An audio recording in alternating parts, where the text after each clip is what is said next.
စိတ်ကောင်းမလဲညီမလေးရဲ့ ဒီနေ့ကတော့နေ့နေတော့ပါခဏခလာရတာပါ အဲဆိုတော့တကယ်လို့ဖြစ်ဖြစ်သွားပြီဆိုရင်လည်းအမတို့ကဓာတ်ဘော်ဒီလေးတွေရချင်တယ်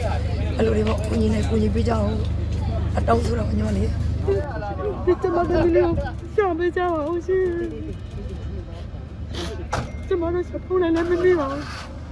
တော်တယ်မနေရတာပါမိုးမဲဆိုရင်ကျမတို့စစ်ရေးမတို့အိမ်ကတစီတော့ကျမတမီးတွေပြင်လိုက်တော့ကျမတို့အိမ်ကမတိတတ်ဘူး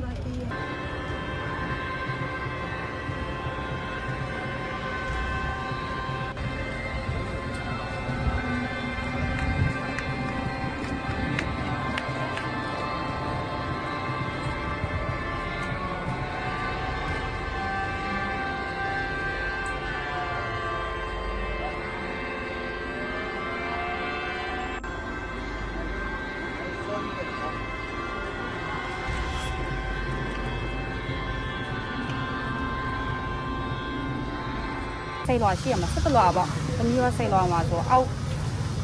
က်ထက်4-5လွာမရှိတော့ဒီအပေါ်ပိုင်းပဲတိုက်လိုက်ကိုပူကြတာသူလာအခုဒီအရေးပေါ်လေးကားပေါက်ပေါ့အခုတမီးတိုက်ကြမယ်နော်အရေးပေါ်လေးကားပေါက်ကနေပြေးစင်းလာနံရံပေါက်ထားလို့ဆိုတယ်တကယ်လို့နံရံမပေါက်ထိုင်တယ်လမ်းကမရှိတော့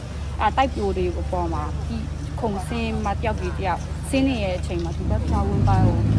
ပြေးစင်းလာရဲဆိုတော့အဲ့ကျန်တဲ့တိုက်ရပူကြလာတယ်ကျွန်တော်တော့ပြီးသွားတယ်အမြင်တော့မှလူတွေဆိုအများကြီးပေါ့အယောက်20လောက်ရှိမယ်အမတကယ်ချင်းနဲ့ပေါ့သူ့မှာအဖော်တယောက်ရှိတယ်အမလို့အဲ့လိုခေါ်တယ်ကြားလဲရတယ်အ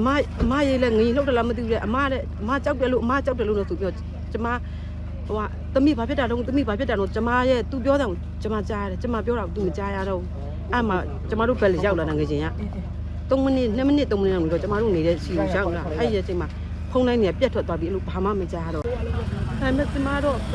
တေးတဲ့စင်းနဲ့မပါဘဲနဲ့အဲ့လိုခန်းပိတ်ပြီးတော့မှကျမသမီးလေးရှိမယ်လို့ကျမလောက်ထားတဲ့ကောင်းမှုကုသိုလ်လေးနဲ့တိုင်တယ်ပြီးဆူတောင်းပေးပါတယ်ကျမသမီးလေးကိုအသက်ရှင်နေရလေးနဲ့ရှိမယ်လို့လည်းကျမထင်ပါတယ်ရှင်အဲ့မဲ့ခုချိန်ကြီးတော့ဘာမျိုးလေးကျမတော့မရှိသေးပါဘူး